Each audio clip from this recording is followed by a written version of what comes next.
Earth. It's gone. The words strike like shrapnel to the chest, but they don't settle. They reverberate, sharp and relentless, echoing through the hollow chambers of my skull, as if even my mind refuses to accept what my eyes are seeing. I stand motionless on the flight deck of the Icarus, our rusted, groaning scavenger ship, bathed in the red pulse of warning lights and the cold glow of a universe that no longer holds our home. The ship hums beneath my boots, a mismatched chorus of outdated systems barely holding together. The whine of a misaligned stabilizer, the ticking static of burnt-out comm relays, the low, ever-present rattle of the aging hull flexing in zero-G. She's an old bucket, stitched together with salvaged plates and half-functional shielding. But she's ours, and right now, she's all we have left. Out the fractured main viewport, beyond the smeared glass streaked with coolant vapor and impact scratches, there is only silence. Where Earth once spun, a vibrant blue jewel cradled in the dark arms of the solar system, there is now only a scar in space, a scorched emptiness, like someone took a bite out of the galaxy and left behind a trail of orbital wreckage, a graveyard of molten crusts and vaporized oceans. The asteroid belt has swallowed her bones, her atmosphere scattered like ashes across a vacuum that doesn't care. I stare through the swirling field of debris, faintly lit by the dying glow of Earth's last breath. Dust clouds drift like ghosts, backlit by the dying rays of a sun now reflecting off nothing. A few charred satellites tumble slowly through the void, their panels twisted and broken, their signals long gone. There's a warped chunk of what might have been a city tower spinning near the viewport. Or maybe it's just my mind making shapes out of horror. I press my hand to the viewport. My palm is slick, my fingertips tremble. The glass is cold, too cold, but it doesn't feel real. Nothing does. It's like I'm watching someone else do this, like I'm floating outside myself.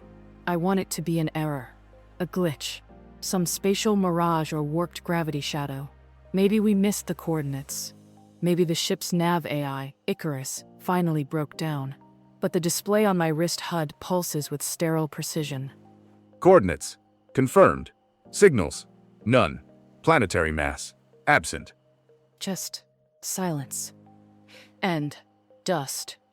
The kind that once breathed, once dreamed. The kind that once built homes and told stories and laughed under real skies. Now drifting. Cold. Forgotten. I can't breathe. My lungs seize as my vision narrows, tunneling toward the heart of that endless debris field. I find myself searching, hopelessly, waiting for some movement, some flicker, for the curtain to rise and reveal that it's all a lie, that Earth is still there, just hidden, just cloaked, but nothing shifts. Behind me, a sob tears through the silence, raw, jagged, the kind of sound that doesn't belong in this kind of quiet. Not in the cold emptiness of space, not after what we've just seen. It's the kind of sound that only escapes when the soul has nothing left to cling to. I flinch. I turn, too fast, my limbs sluggish, disconnected, as if my body is trying to move through water instead of air. Gravity is still active. The artificial plating beneath the deck hums with low, steady power. But it feels wrong, off-kilter, like it's only pretending to hold us down, when really, we're already falling. The flight deck swims before me, in pulses of emergency red, casting deep shadows that stretch and twist with every flicker. The air recycler overhead groans in protest, struggling to circulate air that suddenly feels too thin. Every breath I take tastes burnt, recycled too many times. Somewhere in the ship's lower decks, something shifts. Metal scraping against metal with a sound too close to a moan. Like the ship itself is grieving, and yet, we're still standing. Barely. My eyes sweep the deck and land on my crewmates. The same people I've bled with these last 5 years. Laughed with, survived with, and now we're here. Shoulders bowed, eyes hollow, shadows of ourselves. Kess leans heavily against the navigation console. The man is built like a tank, broad shoulders, thick arms, a presence that usually makes the room feel safer. But now, he's buckling. His dark skin is drawn pale under the red emergency glow. His hair clings to sweat, One hand grips the edge of the console like it's the only thing anchoring him to reality. The other covers his mouth, trembling, as if trying to cage a sound he doesn't want the rest of us to hear. Grief leaks from his eyes anyway. Across the deck, Anja stands frozen, silhouetted against the chaos beyond the viewport.